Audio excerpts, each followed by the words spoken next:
Thank you. Very excited about this project. It's not just a research project, but it's a software engineering project. And this is very exciting for a person who has done a lot of research and reading, but has never built anything that anybody else should use or could use in their day-to-day work. So this is a plan. It's a plan for a 2-year project that we submitted to the Thematic Digital Competence Centers competition at NWO. We hope to hear soon about the result. Evaluations, we developed this project fully openly, so it's been on the Open Science Framework since the very early stages, and it's been an open collaboration. Also, the reviews are public and they are very positive, so we have good hopes, but this is still not yet confirmed.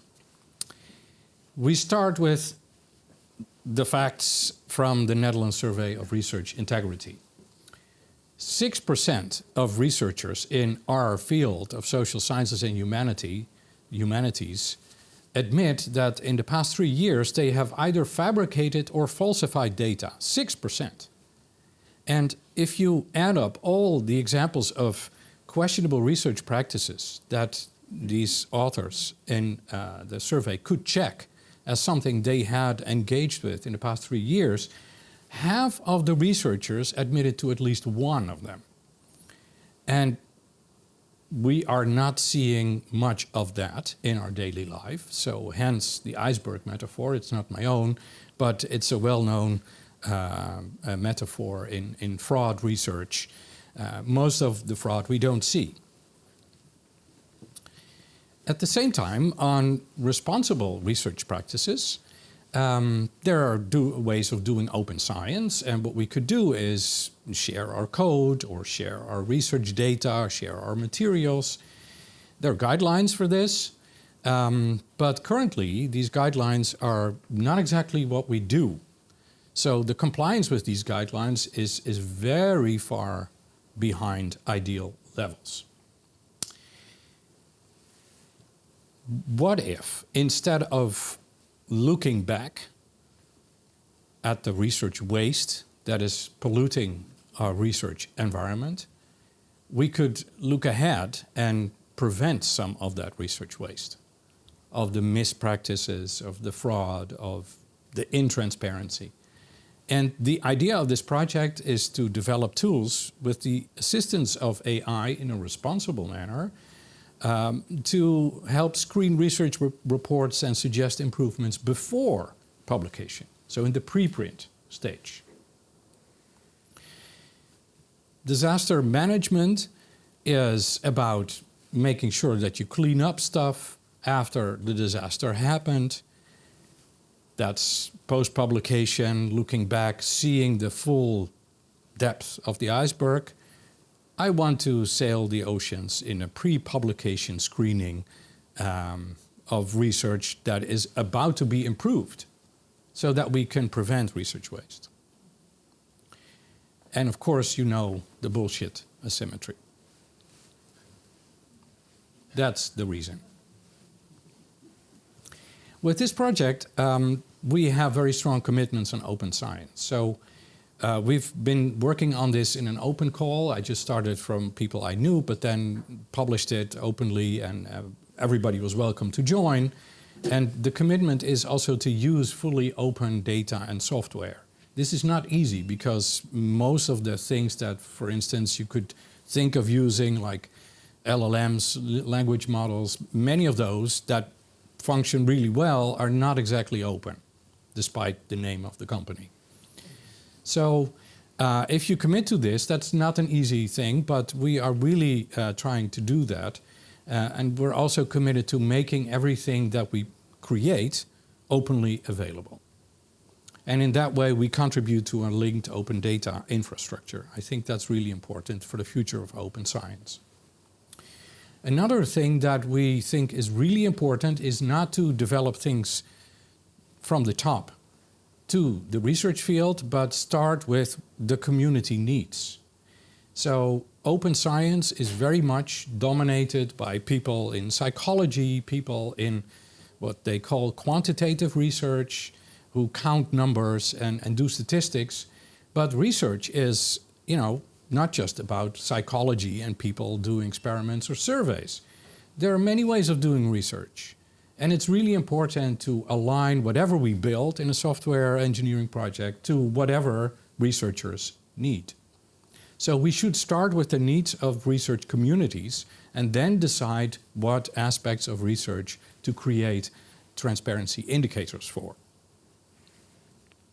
And this is the core value of epistemic diversity. I hate the labels qualitative, quantitative. Of course, you can distinguish people between those who count and people who don't count, but that's so derogative, as if people who don't count. So I prefer to look at data communities by the way people use data or the source of the data that they use.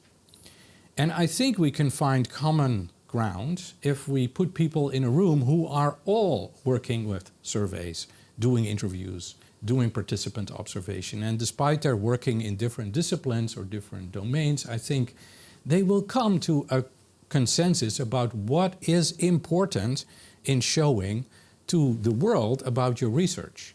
That's what data transparency or methods transparency is about. Other people should be able to evaluate the quality of your work by giving insight into how you did the research. And these are the transparency criteria that we should develop. And with the input of these data communities, I think we can create something that the communities then also will use. Otherwise, this is another thing that we develop and nobody uses. There's a difference between transparency and quality. So Simin Vazir, the current editor of Psychological Science, she has this great quote that transparency doesn't guarantee credibility. Transparency and scrutiny together guarantee that research gets the credibility it deserves. Transparency is just about making clear how you did the research, and if you don't tell readers how you collected data, how you analyzed the data, what people you interviewed, or then if that information is not present, nobody can actually check how you did the research. So there's a lot of initiatives like the one that I'm proposing here in industry by for-profit commercial publishers, like the piece in Nature the other day about retractions by publishers, completely closed data. It's unclear where those data are or what is in those data. It's just publishers saying that some universities are really bad at doing research and they produce fraud. Well, interesting, but how can I tell that that is an accurate description? We need to be able to evaluate the research by transparency criteria.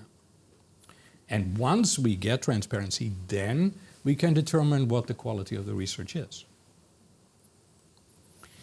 So the idea of the project is to build a dashboard where if you upload a PDF, which is the current infrastructure, but in the next phase, just giving it a DOI, you will get an output of this kind of